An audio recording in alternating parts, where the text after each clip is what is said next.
Eu peço licença para interromper a exposição na carta de Paulo aos Efésios hoje e trazer uma orientação aos pais, aos casais, aqueles que têm filhos, sobre orientação para a criação de filhos. E não há como falar sobre a educação de filhos, princípios para a educação de filhos, se a gente não falar antes sobre casamento.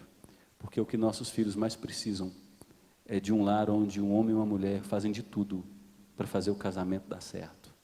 Quando o casamento dá errado, você pode ter absoluta certeza, deu errado porque você colocou o investimento no lugar errado, não colocou o investimento em seu casamento. Quando o casal, o homem e mulher, tem a consciência de que eles são os maiores inimigos de seu casamento e lutam para moldar as suas vidas a fim de ser um marido e uma esposa que honra a palavra de Deus e procura viver o que a palavra de Deus instrui, vai colher um casamento de sucesso, uma família feliz.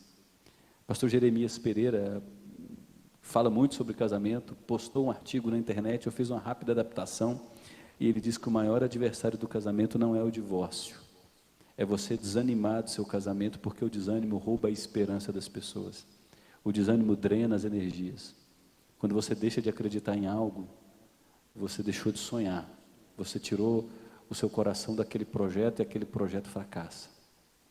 E ele traz 12 dicas para um casamento feliz, e aqui são palavras do Jeremias e não do Renato, eu apenas fiz uma adaptação. Em primeiro lugar, ele diz: invista em seu casamento e mantenha seus votos durante as águas tranquilas e também durante os dias turbulentos. Quem aqui é casado ou já foi sabe muito bem que há os momentos bons onde é fácil amar o outro, mas há os momentos desafiadores, quando vem a crise financeira, quando vem uma enfermidade, quando vem as mudanças nos hormônios e o outro se torna alguém difícil, quando vem aqueles períodos desafiadores na vida, quando vem aquelas demandas profissionais, quando alguém precisa viajar por um longo tempo, quando vem a enfermidade de um pai, de uma mãe, de um dos cônjuges, quando nascem os filhos, quando vem o desemprego, quando vem outro tipo de doença fatal. Como é importante nós continuarmos investindo e sonhando com o nosso casamento, nos dias bons, mas especialmente quando vêm os dias turbulentos. Em segundo lugar, renovem os beijos de 10 segundos e o encantamento um com o outro. E aí, Rafa, você continua dando uns beijos de 10 segundos à sua esposa, mas fala a verdade, fala a verdade. Eu sei que se perguntar para ela em particular, ela vai falar a verdade. Ela está com o dedinho assim, queira Deus, viu? Continue a abraçar, a beijar, ter o toque, a desenvolver carícias íntimas com sua esposa, especialmente se você passou dos 15, 20 anos de casado, continue a fazer isso. Curtam bons momentos juntos, tenham os momentos a sós, filhos nascem e fazem de tudo para roubar a atenção do pai, da mãe, se tornar o centro da família, e muitas mães caem nessa armadilha dizendo que não tem tempo para se dedicar ao marido porque não confia em ninguém para deixar os filhos, vem com a desculpa que não tem ninguém e não faz o menor esforço para providenciar um momento na semana, um momento a cada 10 dias, de ter um período onde o marido é sua exclusividade e ela será a exclusividade de seu marido.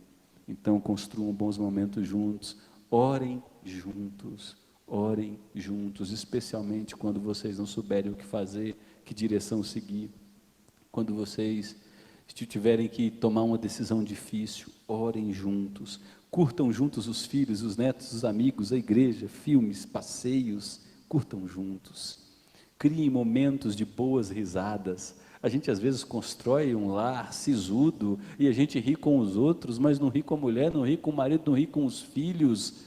O nosso lar não é um quartel-general, ali é a sementeira onde Deus deseja derramar a sua bênção. Construa uma relação familiar, onde há espaço para as cócegas, para as piadas lícitas, para as brincadeiras, para as risadas.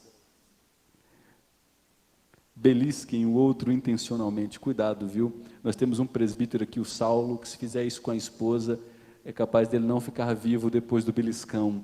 Mas se a sua esposa tolera, dê aquela beliscadinha amorosa, aquelas brincadeiras que o casal sabe, deitem juntinhos de conchinha, tenham um tempo sem filhos, sem amigos, sem internet, sem TV, sem WhatsApp, sem Instagram, sem cachorro, sem gato, sem qualquer outra coisa que roube a alegria, a intimidade do casal. Identifique quais são os ladrões da alegria. E há tantos ladrões que vão fazer de tudo para roubar a privacidade, o momento a sós, aquele período na semana que é vital para o casamento.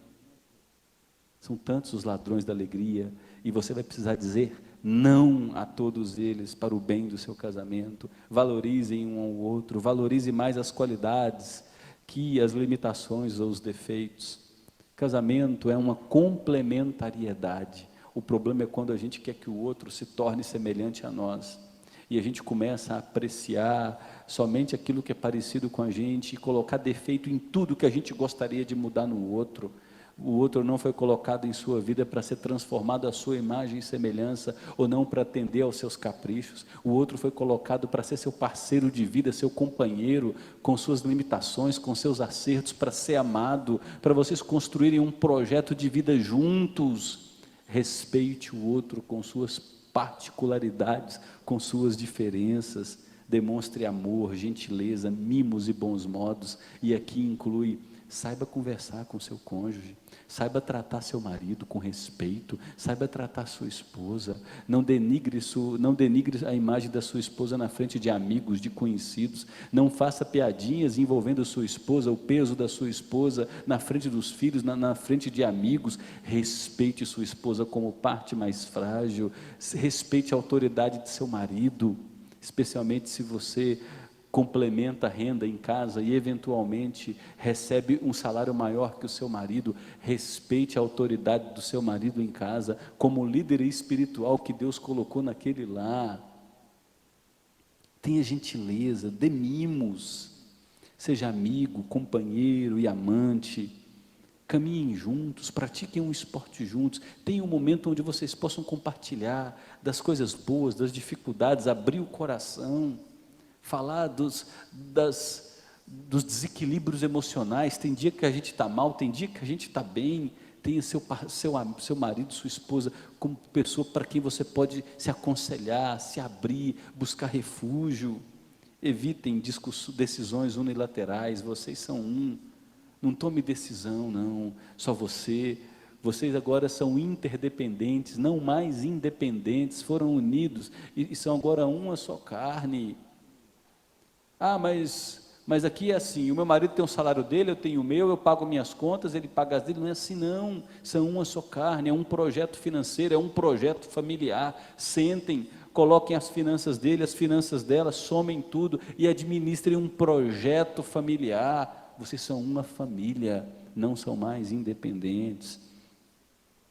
Façam um combinado também para que o outro tenha liberdade para agir, sem que isso dê boletim de ocorrência. Nem tudo tem que falar. A gente pode fazer concessões. Minha esposa é minha parceira, minha auxiliar. Matrícula de menino, fazer compras, organizar uma coisa ou outra, gerenciar as demandas da casa. A gente conversa, ela tem liberdade, eu tenho liberdade em outras coisas. Conversem sobre aquilo que o outro tem liberdade, para acelerar processos na dinâmica da família. Cuidem da aparência. Isso aqui é o Jeremias, não sou eu não, viu, Rafa? Cuidem da aparência. Expulse o mau hálito, o CC, a falta de banho. Tome banho todo dia, salvo talvez, se houver acordo, por causa do muito cansaço, muito frio ou falta de uso. Jeremias Pereira, tá, Lucas? Cuide de sua higiene. O casal deve ter vida social juntos e separados. Cada um precisa de algum tempo para investir em amigos e seus familiares, lembrando que é apenas algum tempo e não o tempo todo. O marido tem que ter paciência para entender que a esposa tem que cuidar dos pais. O pai está com câncer, a mãe está com outra coisa, os pais dela estão desempregados, ela vai precisar ajudar financeiramente. O marido tem que ter essa sensibilidade para compreender, a esposa tem que ter sensibilidade para compreender que o marido tem que praticar um esporte. Ele não pode praticar um esporte toda vez que voltar para casa a mulher está com um bico desse tamanho, de mau humor. Mas ao mesmo tempo tem que entender que a gente tem que ir, mas tem que voltar. A casa é a nossa base, é nosso lugar principal. Como é importante a mulher ter amigas maduras na fé, com quem sai aí uma vez por semana, vai a uma lanchonete, toma um café, conversa, desabafa, ali tem parceiras para dar bons conselhos, e assim também para o homem. 17, cuidem do prazer sexual. O bom sexo, como qualquer outra atividade, requer tempo e criatividade. Há muito tabu no meio religioso brasileiro sobre sexo, como se o sexo tivesse sido criado pelo diabo e Deus não fizesse parte desse negócio, porque ele fecha os olhos quando o casal está em cima da cama com a luz apagada. Não, Deus criou o sexo, Ele é o autor do sexo e deseja que o sexo seja desfrutado por nós com grande prazer, grande satisfação, como uma grande bênção para ser vivida no casamento. Então, se você não tem desfrutado do prazer sexual por conta da menopausa, passou dos 38, dos 40 no caso da mulher, procure um bom especialista, verifique como é que estão seus hormônios. Se você tem algum problema de trauma, abuso infantil, procure um psicólogo de linha psicanalítica, cognitivo-comportamental, procure a ajuda de um conselheiro bíblico, de uma conselheira bíblica, se abra. Talvez há alguma coisa emperrando, travando você de desfrutar uma grande dádiva de Deus. Talvez vocês precisam ler um bom livro sobre sexualidade bíblica. Eu e a Raquel lemos um livro no período de noivado chamado Intimidade Sexual no Casamento. Fala sobre zonas erógenas, espaço para o prazer. Sabe, o sexo foi criado por Deus para ser desfrutado com muita alegria e recebido com gratidão. E muitos casais passam a vida inteira sem desfrutar dessa maravilha criada por Deus. E é uma maravilha mesmo. Acima de tudo, sirvam ao Senhor Jesus Cristo. Sirvam ao Senhor. Raquel ficou com vergonha. Olhou para mim ali agora. Acima de tudo, sirvam ao Senhor Jesus Cristo. Eu trouxe essa introdução e esse pano de fundo para falar sobre criação de filhos. Mas antes de falar sobre criação de filhos, a gente tem que construir os fundamentos, e o fundamento é o casamento.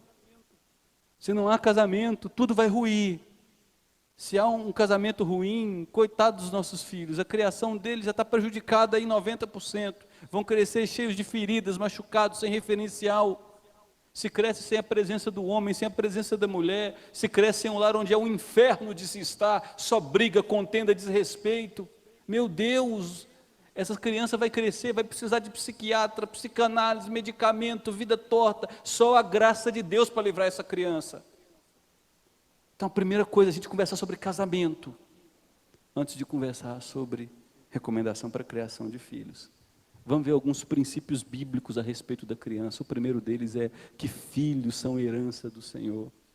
O Salmo 127 diz que são presente de Deus, e como a nossa geração parece desconsiderar isso, porque Deus não é nossa fonte de maior satisfação. A gente não acredita no que Deus diz em sua palavra. A gente acredita que é o nosso trabalho que nos trará felicidade, que é a nossa conta bancária que nos trará felicidade, que são viagens X, Y, o automóvel que a gente anda, a casa onde a gente mora, os restaurantes que nós frequentamos, as comidas com as quais nós nos alimentamos é que nos trarão felicidade. Por isso a gente vai adiando ter filhos, porque filho é aquele ser que quando chegar vai travar tudo na nossa vida. E é muito comum na nossa cultura nós termos hoje homens e mulheres que estão na casa dos 36, 37, beirando os 40 anos, querem ter filhos, aí vem a ansiedade, percebem a dificuldade que é ter filhos. Quando chegam os filhos, chega na casa dos 8, 10 anos, os pais estão na casa dos 50 e não têm energia para curtir os filhos, porque não creem que filhos são bênção. E olha, independente do que a gente crê, a palavra de Deus permanece imutável. Filhos são bênção. São difíceis? São, mas são bênção. O segundo princípio é que filhos precisam de cuidado, de treinamento e modelagem de caráter. E isso é necessário por conta do terceiro ponto, porque os filhos são descendentes de Adão e marcados pelo fator pecado. Filho não precisa ir para uma escola para saber mentir, para saber enganar, para saber fazer o mal ao outro, para saber desobedecer e afrontar a lei de Deus revelada.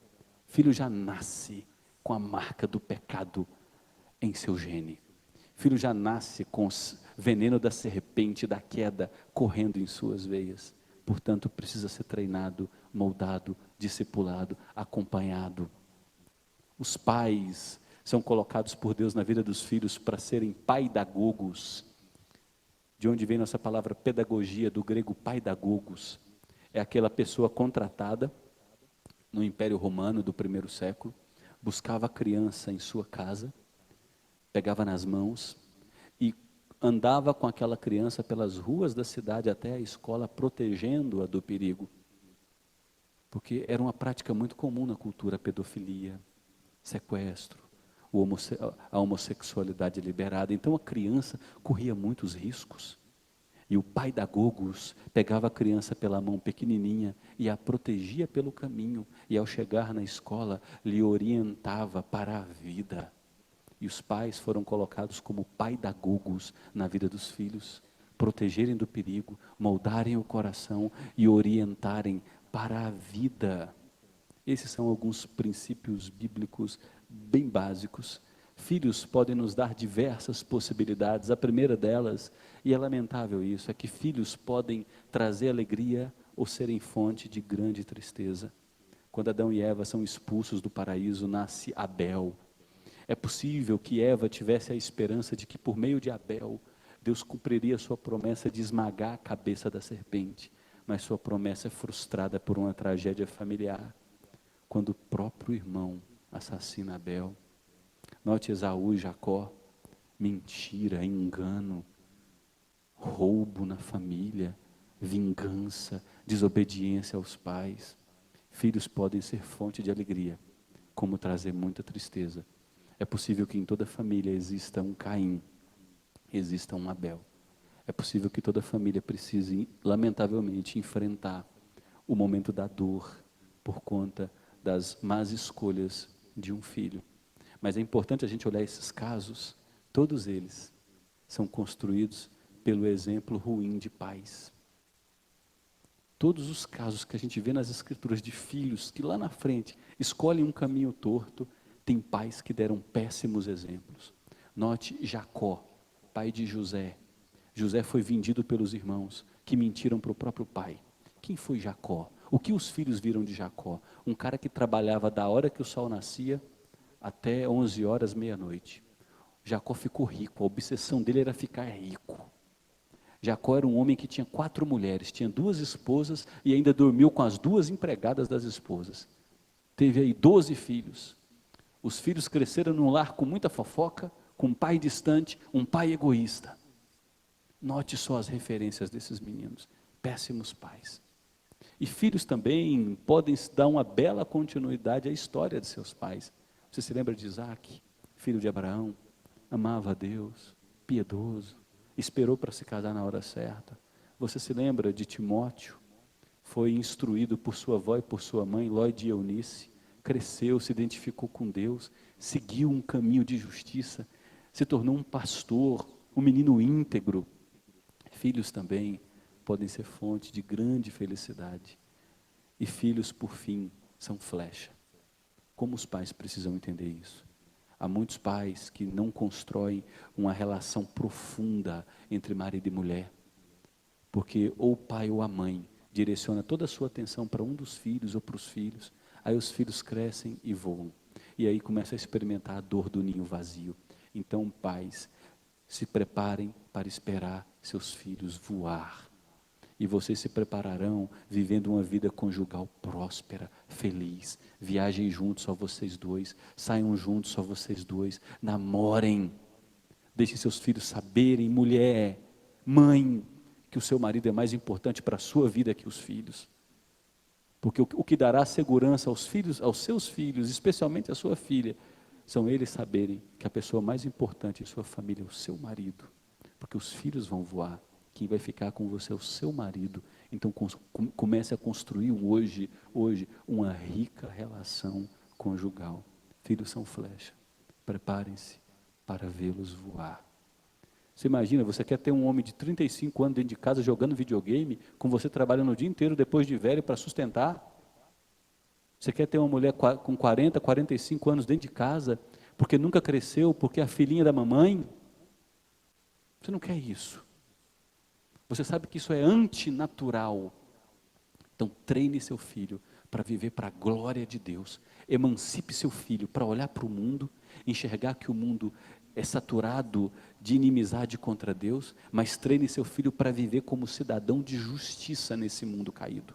Não tem como tirar o seu filho do mundo, mas o nosso papel é preparar o nosso filho para ser um representante de Jesus em todas as esferas desse mundo, para onde quer que Deus o envie. As diversas fases até o desmame, isso aqui são números subjetivos, é uma base, eles não são padrão e eles mudam com certa frequência. Nós temos a primeira fase, que é a completa dependência, da amamentação até os 2 anos. O filho amamenta, depende da mãe, depende dos seios, começa a engatinhar, o tempo todo tem que ser vigiado, porque a qualquer momento pode pôr o dedo na tomada, bater a cabeça na quina de uma mesa, pode cair de uma janela, é um perigo. Até os 2 anos é a completa dependência, precisa dos olhos dos pais, dos avós, de cuidador, de um monte de gente. Portanto, Lucas, se prepare. Até os 2 aninhos, meu amigo, não dá para desligar. Eu lembro que assim que mudamos para Anápolis, pouco tempo depois nós fomos para uma casa aqui na Nossa Senhora da Badia, que tinha uma piscina. E um pastor amigo foi nos visitar com a sua esposa, e tomamos café, conversamos e rimos. E a nossa cultura tem muito disso, né? Mostrar a casa para as pessoas e tal. No outro dia ele me ligou: Renato, eu passei a noite sonhando com as suas filhas e aquela piscina. Pelo amor de Deus, põe uma proteção naquela piscina. Você acha que o Renato obedeceu? Claro que não. Teimoso, filho de Adão. Um dia meu sogro e minha sogra estavam em casa, o que acontece? Tipo, meu sogro tem que pular dentro d'água. Até hoje a Júlia diz: meu avô me salvou. Meu avô me salvou. E ela conta isso para ele, e ele acha o máximo. E aí sim, depois desse episódio, o teimoso correu e providenciou uma proteção. Precisa de proteção, porque até os 2 anos é absoluta dependência. Dos 2 aos 5 nós temos a dependência, que ainda continua, está andando, precisa de comida na hora certa, de banho, de tudo, mas começa a disputa de poder que se acentua. Nessa fase, se você não estabelece limites, seus filhos vão mandar em casa, vão colocar marido contra mulher, mulher contra marido, será um rei. E você sabe muito bem que eles são capazes de comandar todo mundo, de manipular tudo. Dos 2 aos 5 anos, disputa de poder. Quem manda aqui sou eu. Marido e mulher nesse momento precisam andar em harmonia, tudo tem que ser sincronizado, as decisões, eles têm que andar alinhados, senão os filhos dominarão a casa. Depois vem aquilo que eu chamo de fase da graça. Parece que da noite para o dia a criança muda, fica uma criança doce, comunicativa, é bom de viajar, é fácil de conversar, de resolver os conflitos, tudo melhora um pouco, tudo melhora muito, dos 6 aos 12 anos é uma delícia, aí de repente tudo muda, pai, quero namorar, vem a adolescência, acorda no mau humor, quando acorda, né, até tarde na cama, não sabe o que significa a palavra gratidão, enxerga os pais como inimigos, antes orbitava na atmosfera dos pais, aí vai chegando a adolescência, começa a gravitar na órbita dos amigos, e aí vem os conflitos, o desrespeito, nesse período dos filhos, dos 13 aos 20, e tem hoje pessoas que ainda têm 22 anos e são adolescentes, demora a amadurecer. Nesse período os filhos precisam muito da paciência dos pais. Os pais precisam se apegar à promessa de Deus, de que é difícil, mas Deus vai proteger os filhos deles, de que oração vale a pena, de que oração realmente tem poder, e a gente tem que perseverar. Aí de repente começa o período ali do processo de independência, os voos autônomos. O filho vai para a faculdade, vai chegando no final da faculdade, começa a fazer um estágio, tem o primeiro emprego, começa a ganhar um dinheirinho, alguns começam a financiar o primeiro carro, outros, se são muito organizados, financiam o seu primeiro apartamentinho, conhece a namorada. É ideal que seja nesse período, 25, 26, 27, porque antes, gente, não tem dinheiro para pagar um sanduíche para a menina depois do culto e quer namorar.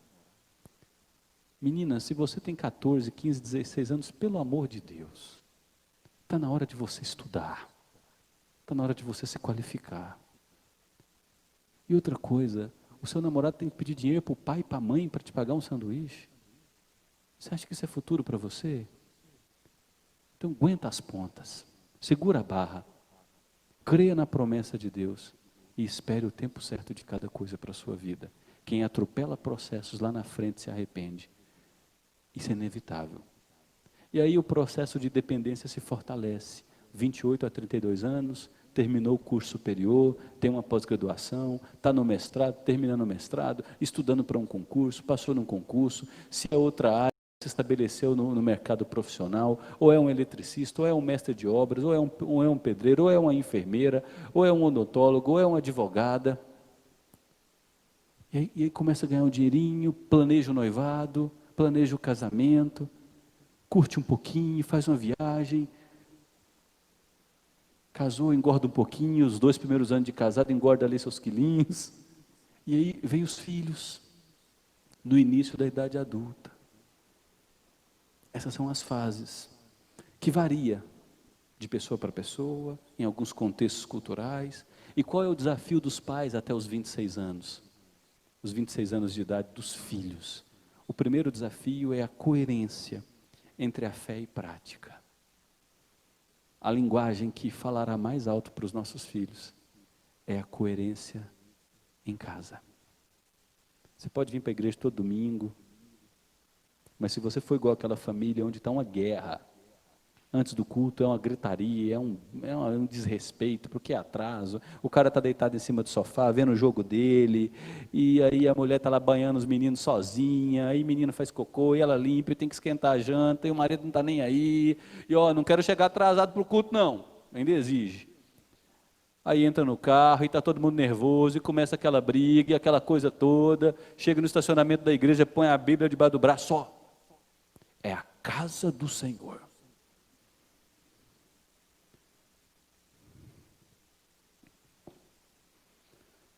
O maior desafio, e os nossos meninos têm um radar para a hipocrisia. E o que eles mais detestam é a hipocrisia. Sai do culto, come pastor frito com a pizza. Faz uma pizza e uma porção de pastor frito. Fala do pastor, da liderança, fala de outro, fala de outro, fala de outro. E a criança ali. Aí vira adolescente, vamos para a igreja? Eu não. Lá só tem falso. E ele está errado? Ela está errada? Claro que não. Cresceu ouvindo você falar isso. E quem que está num lugar assim? Outra coisa, cresceu sem ver você orar, sem ver você com a Bíblia aberta. Sabe que fé é a tua. O maior desafio é a coerência entre fé e prática. Depois é a aplicação sábia da disciplina. Abra lá Provérbios capítulo 22, vamos ler juntos. Acompanhe a leitura de Provérbios 22, por favor. Versículo 6. Vamos ver o que nos diz esse livro de sabedoria. Provérbios 22, verso 6. Ensine a criança no caminho em que deve andar, e ainda quando for velho não se desviará dele. Ensina a criança no caminho. Você pode chegar para o seu filho e falar, filho, você vai andar comigo 2 meses, de manhã até a hora de dormir. E se o seu filho andar com você 2 meses, 1 mês, 15 dias, de manhã até a hora que você dorme, que leitura o seu filho fará da sua vida? Papai e mamãe vivem para a glória de Deus? Ou alguém fechou você no trânsito? E aí, não preciso nem dizer o que acontece, né? Ou as coisas dão errado no dia. Ou você está sempre apressado para tudo, é truculento em tudo, desrespeita pessoas, é agressivo, perde a paciência com qualquer coisa. Se o seu filho caminhasse contigo, porque era assim que acontecia na Idade Média, os filhos iam crescer sabendo que herdaria a profissão do pai. O pai e a mãe eram os discipuladores do filho. Então o filho crescia vendo como o pai negociava, como o pai dava preços, se o pai cumpria os prazos ou não, como o pai tratava a esposa, como era a relação do pai com os irmãos, como o pai tratava as mulheres que chegavam no trabalho dele, as clientes. Isso é dizer para o filho: anda no caminho do papai e da mamãe.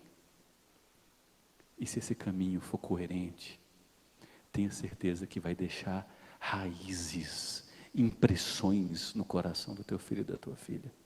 E ainda quando crescer, não se desviará.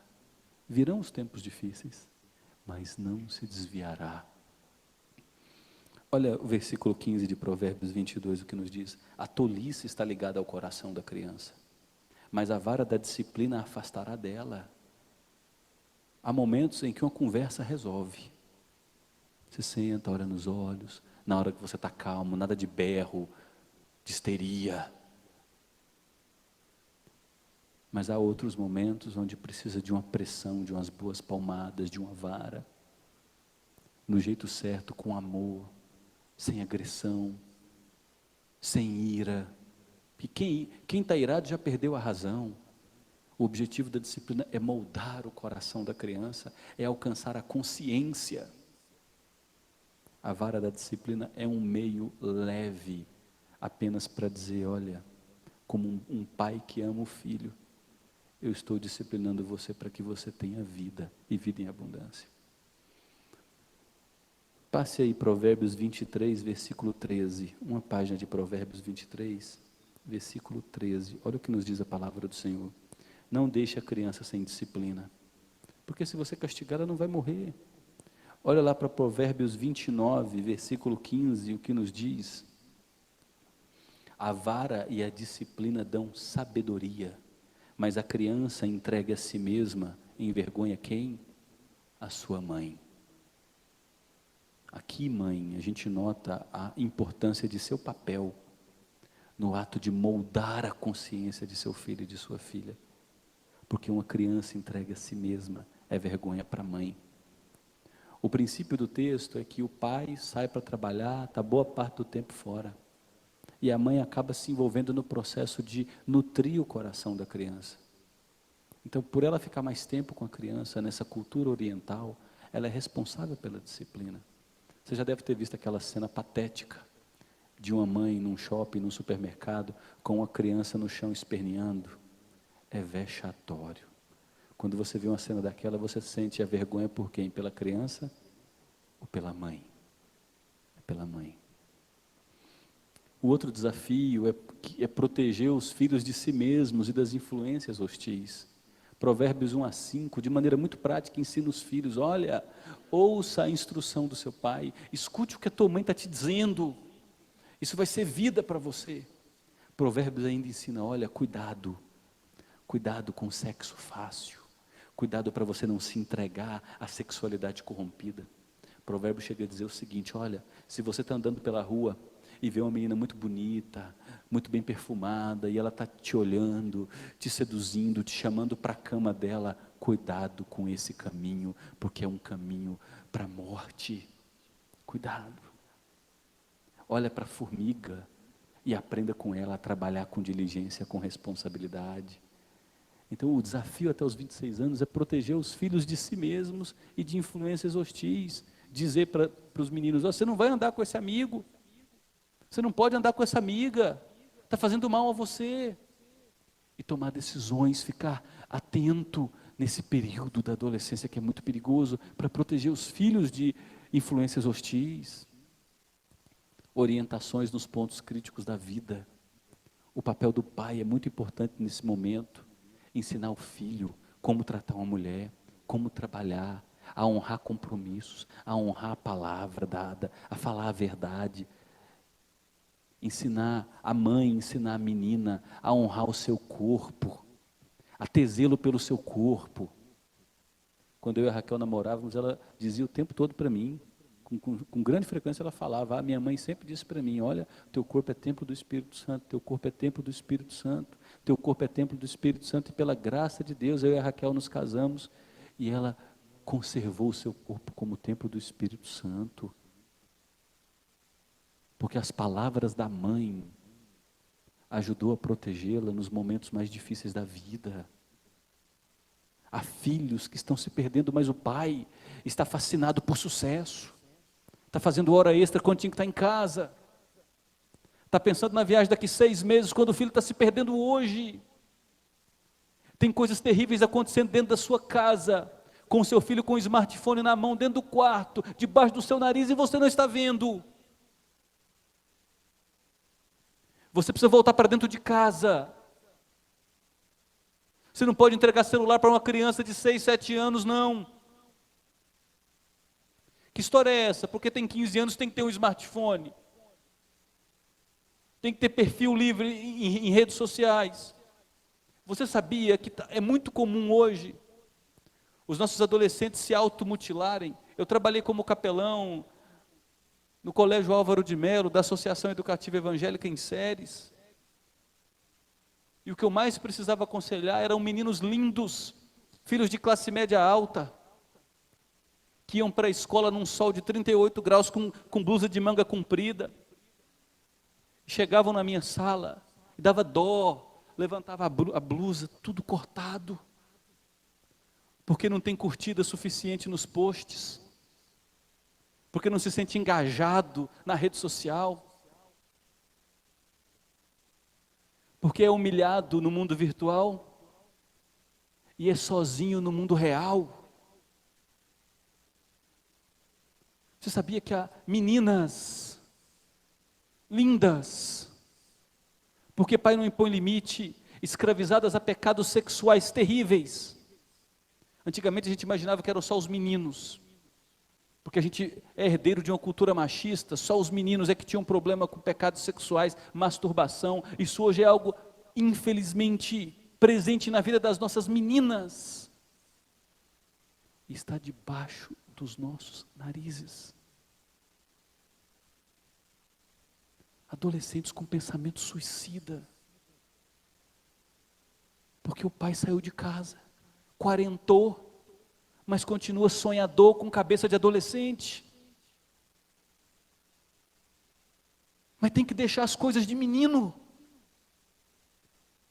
E agora cuidar de gente que Deus confiou a você. E promover a estrutura para crescimento emocional e profissional. Você consegue imaginar o peso disso? Olha só a realidade dos nossos meninos. Com 16, 17 anos de idade, tem que decidir a profissão onde ele vai trabalhar até os 70, 75 anos. E no ritmo das coisas, daqui uns dias vai aposentar aos 90. Você imagina o peso disso? 16, 17 anos, tem que decidir e se qualificar para uma profissão, onde vai ficar 40, 45 horas semanais, de segunda a sexta, segunda a sábado, até os 70, 75 anos de idade. Então ajude seu filho, sua filha, perceba as aptidões desde criança, os pontos fracos, os pontos fortes, ajude a fortalecer os pontos fracos, sem sobrecarregar a sua criança com um monte de afazeres, e retirando dela o crescimento na fé. Procure perceber isso e direcionando seu filho, sua filha, para as aptidões certas, para ajudá-lo e ajudá-la. São os desafios. E a gente foi chamado para treiná-los. Nós somos paidagogos. Proteger e instruir. E os deveres dos filhos? Só tem um dever. É muito fácil ser filho. Se vocês, filhos, soubessem o quanto é fácil. É só honrar pai e mãe. Só tem um mandamento para os filhos: honra teu pai e tua mãe. E esse mandamento é recheado por promessas. Os seus dias nessa terra serão prolongados, e tudo o que você fizer terá a bênção de Deus. O que é honrar papai e mamãe? Meninos, escutem isso. É falar a verdade. Nada fere mais um pai e uma mãe que descobri que um filho, uma filha, estavam fazendo algo escondido, alimentando uma mentira por meses. Fale a verdade. Se você está escondendo alguma coisa, chegue em casa hoje e fala: pai, mãe, eu preciso conversar com vocês. Eu tenho feito isso por tanto tempo e eu estou arrependido. Eles vão entender. Mas fale a verdade. Ouça e obedeça os conselhos dos pais de vocês. E nós, pais, já passamos pela adolescência, pelo início da juventude. A gente sabe o quanto o nosso coração deseja alimentar as paixões. Mas ouça o que seu pai e sua mãe vão te dizer. Se eles falarem: não, meu filho, não, minha filha, não. É melhor você chorar por uma semana por aquele não, do que amargar as consequências de ter desonrado seu pai e sua mãe. Ele sabe o que é melhor para você. Então, ouça os conselhos e obedeça os comandos. E por fim, ampare seus pais na velhice. José soube que seu pai estava velho, vivo, Jacó, com fome na terra, e disse: vem aqui morar no Egito, vou ajudar o Senhor. Cuidou dele. Portanto, marido, se a sua esposa tiver que amparar o pai ou a mãe na velhice, não fica de bico, não. É bênção, é honrar. Tem promessa de Deus aí sobre sua esposa, que vai ser bênção para o seu lar. Cassimiro é irmão nosso. Senta aqui onde a Nayara está hoje, mas o Danilo. Ó. Esse é o lugarzinho do Cassimiro. O crente tem disso, né? Esse é meu lugar cativo. O problema é chegar um convidado e o crente dizer: ó, dá licença, esse é meu lugar, né? Não pode fazer isso, né? Mas o Cassimiro me mandou uma foto ontem. O sogro e a sogra estavam internados. Pela graça de Deus, a sogra recebeu alta, mas o sogro está internado por Covid e já tem outras complicações. Cassimiro está lá cuidando do pai da esposa, trocando fralda, ajudando, passando a noite toda no hospital, sendo bênção para o seu sogro. Sabe o que o Cassimiro está fazendo? Atraindo para si mais bênçãos de Deus sobre sua cabeça. Honra teu pai e tua mãe, fale a verdade, obedeça os comandos, ampare-os na velhice. Tem tantas promessas bíblicas para os pais. A primeira promessa é que Deus deseja salvar os nossos filhos. Abra em Isaías, por favor, capítulo 44, versículo 3, olha o que nos diz Isaías, capítulo 44, versículo 3.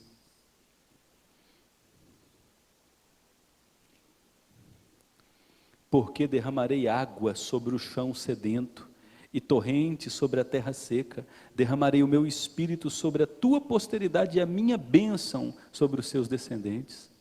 Deus promete que vai abençoar filhos com o derramamento do Espírito Santo, promessa de salvação, de plenitude, de proteção, de restauração, de cuidado. Olha o que a Bíblia nos promete: pais justos serão honrados. Volte aí um pouco às páginas de Isaías, lá para Provérbios, capítulo 20, versículo 7. Provérbios 20, verso 7. O justo anda na sua integridade, felizes são os filhos depois dele. Pais que falam a verdade, que se empenham em cumprir sua palavra, são honestos no proceder, lutam para viver essa vida debaixo do sol com Deus, amando sua esposa, sendo fiel à sua esposa. Uma das piores lembranças que eu tenho foi quando meu pai, houve um período em que ele era o supervisor de uma empresa da nossa família, uma empresa de café, e ele precisava supervisionar uns motoristas, e ele me levou para viajar com ele e o motorista num caminhão da empresa. Foi uma viagem de uns 7 a 10 dias, fui para o Pará com ele. O motorista, eu assentado no meio e meu pai à direita. Em toda cidade que nós entrávamos, meu pai mexia com as mulheres. Você sabe o impacto daquilo para a minha vida? Todo dia ver minha mãe acordar às 5:30 da manhã, lavar a roupa de 3 filhos, passar, ir na panificadora enquanto a gente estava dormindo, faça chuva, faça sol, com frio ou com calor, comprar pão, levantar a gente para ir para a escola com pãozinho, com manteiga em cima da mesa, com café com leite preparado, de ver minha mãe com integridade. Sabe o impacto daquilo para a minha vida? Então a promessa bíblica é: pais justos serão honrados, inspirarão seus filhos, deixarão um legado aos seus filhos. Deus deseja cuidar dos nossos filhos. O Salmo 103, versículo 17. Olha o que nos diz, que lindo isso. Mas a misericórdia do Senhor é de eternidade a eternidade sobre os que o temem, e a justiça de Deus é sobre os filhos dos filhos. Quem anda com Deus tem a promessa de receber misericórdia e bondade sobre os seus filhos e sobre os netos. Pais crentes deixam grande herança para os filhos. Provérbios 14, 26. Olha que promessa linda de Deus para a sua vida. Provérbios 14, 26. O Senhor detesta. Estou em Provérbios 15. Quem teme ao Senhor tem forte amparo, e isso é refúgio para os filhos. Você imagina o filho crescer num lar onde ocasionalmente haverá o problema de uma enfermidade, de um luto, de uma crise financeira, o desemprego, e o filho vê os pais dependendo de Deus, perseverando, vê os pais com aquela alegria de Deus que excede todo o entendimento, mesmo enfrentando o vale da provação. Isso vai ensinar tantas lições aos filhos. Andar com Deus nas horas das dificuldades, confiar em Deus na hora do deserto, louvar a Deus na estrada da provação, continuar perseverando em caminhar com Deus quando tudo diz para desistir, perdoar aqueles que te ofendem, não pagar o mal com aqueles que te fazem mal. Isso vai ensinar demais para os filhos, ter paciência com a mãe deles, amar a mãe deles, ser fiel à mãe deles, honrar a mãe deles, respeitar o marido, falar do jeito certo com o marido, preparar o ambiente da casa para receber o marido quando chega do trabalho, e que quando ele chegar, que ele encontre um lugar de paz e não de guerra. Isso inspirará os filhos, é uma herança. E a última promessa é que a conversão causa um poderoso impacto espiritual nos filhos. É por isso que Paulo diz ao carcereiro de Filipos: crê no Senhor Jesus e será salvo tu e tua casa.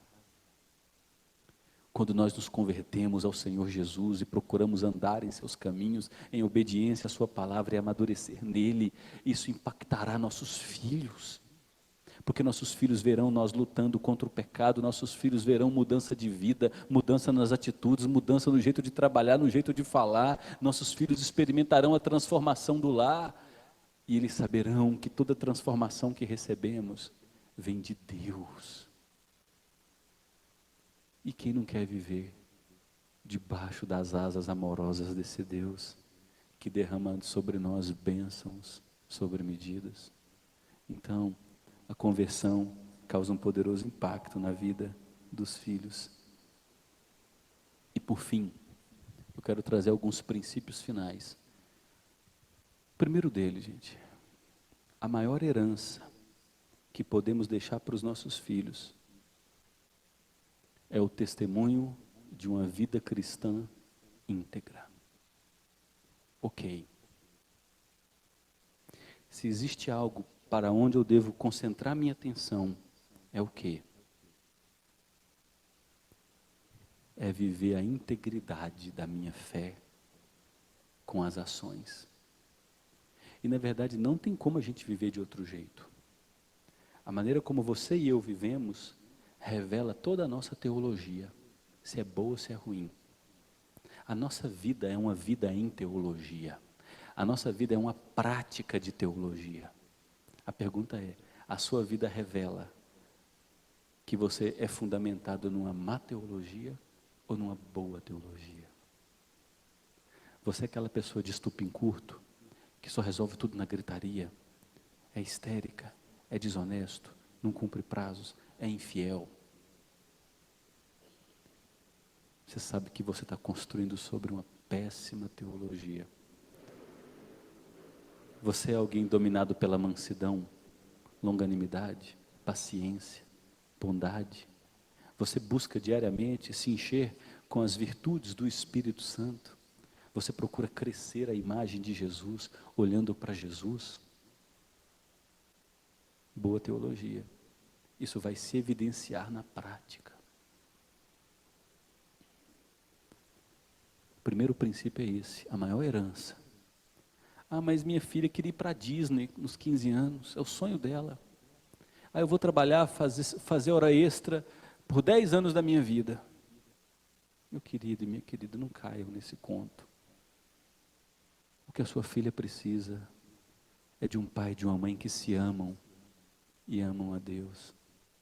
E se tiverem que viver uma vida simples, a vida toda, viverão olhando para Deus, sabendo que serão sustentados por Deus.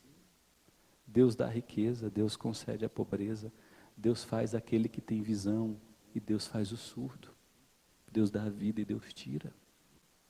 Nenhum dos desígnios de Deus pode ser frustrado. Segundo princípio, não desista de lutar e orar por seus filhos quando chegar os momentos desafiadores.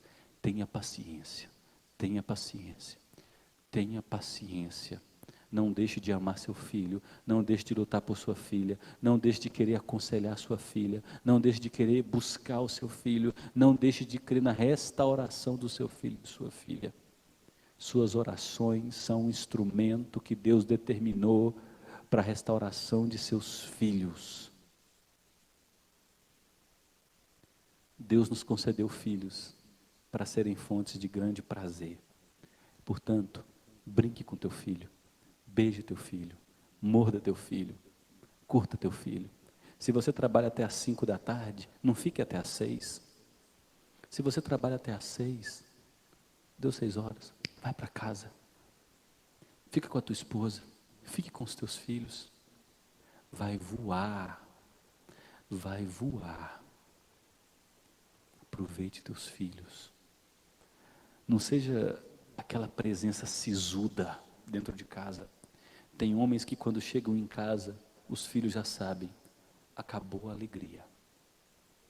O general chegou. Tem mulher que dá meia hora antes do marido chegar em casa já sabe. Tem que organizar tudo para os filhos estarem como robozinhos. Porque se o xerife chegar em casa e tudo não estiver perfeito, ele desce os cachorros. Meu Deus. Olha só a má teologia que você tem. Então aproveite seus filhos. Caso o seu filho tenha caminhado por uma estrada cheia de buracos, faça uma opção por ser fonte de graça. O que eu quero dizer com isso é, a gente trata os nossos filhos baseados na lei. Olha, eu vou te dar um bom presente, se você apresentar para mim o seu boletim, nota mínima, 9,5. Aí está lá, 9,8, 9,7 e tem uma 9. Aquele 9 já foi motivo para você punir seu filho, se entristecer com seu filho. Não tem mais bênção, porque comigo é assim, é lei. Só que interessante, em sua relação com Deus você aprecia a graça, né? Porque como a lei de Deus te condena, porque na lei de Deus você não consegue tirar um 1, aí com Deus você gosta de viver pela graça. Transmita essa graça aos seus filhos. A graça que perdoa, a graça que estende a paciência, a graça que ama, mesmo não sendo digno de amor, a graça que renova o amor, mesmo quando quebra promessas e mente. quando seu filho entrar por estradas esburacadas, tome a decisão de ser fonte de graça, porque só a graça constrange e restaura. O amor cobre multidão de pecados. Discipline seu lar desde cedo para ter a leitura e estudo das Escrituras, a prática da oração, dos cânticos e a celebração das pequenas conquistas. Homens, em nome de Jesus, homens,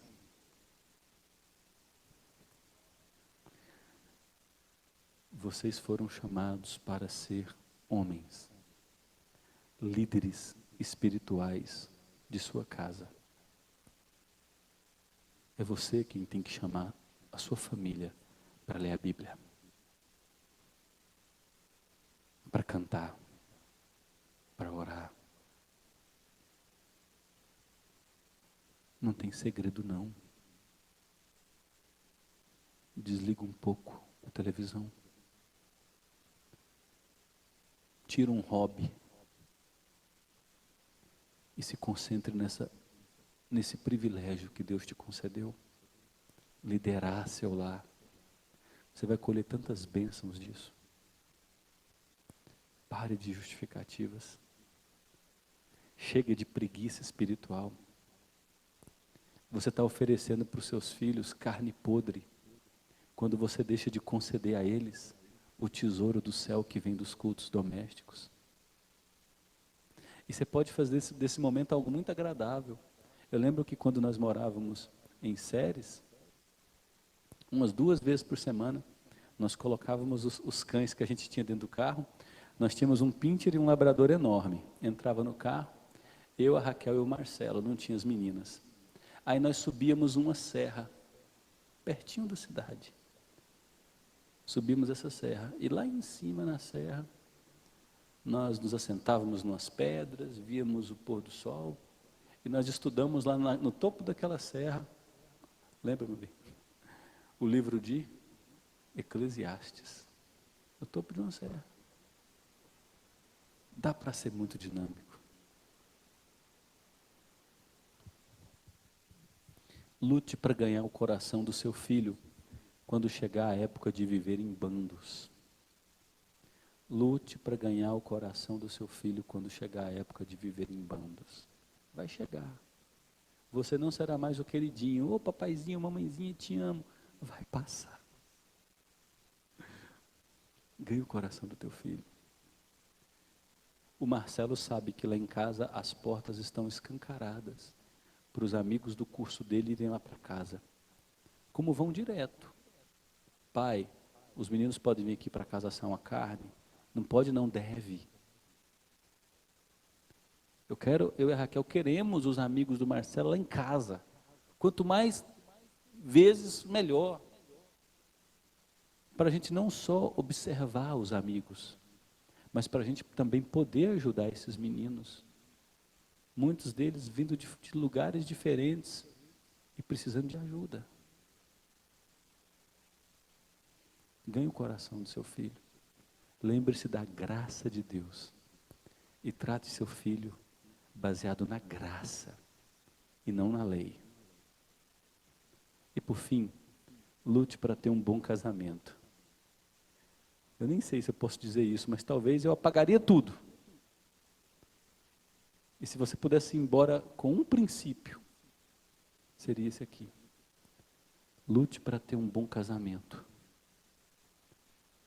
Isso vai inspirar seu filho e sua filha mais do que você imagina. E lembre-se, você, homem, você, mulher, são absolutamente responsáveis pelo sucesso ou pelo fracasso de seus casamentos. Ah, mas é ele. Ah, mas é ela. São vocês. Lute para ter um bom casamento. Isso vai inspirar segurança em seus filhos e os abençoará para o resto de suas vidas. É fácil? Não é. É por isso que aos pais cumpre a necessidade de serem pai da Gogos, para a glória de Deus para a bênção de seus filhos, para formarem uma geração de homens e mulheres que viverão nesse mundo mau, sendo instrumentos de justiça por onde Deus os levar.